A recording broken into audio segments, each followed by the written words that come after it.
மலையில் ஆறு பள்ளத்தில் கூட அருவியாகி நடந்திரோ பூமி காத்து ஆகாசம் போல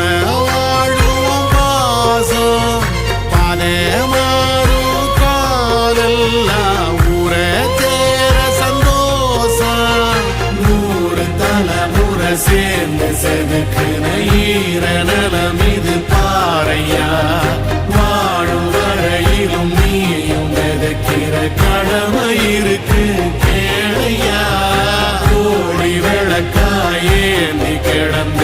வீடு இருண்டது ஏனையா மாட விளக்கா நீயும் வரத்தா வீடு ஏங்கி இருக்குதையா எத்தனை சாமி வந்ததையா இது எந்தெந்த சாமி தந்ததையா எத்தனை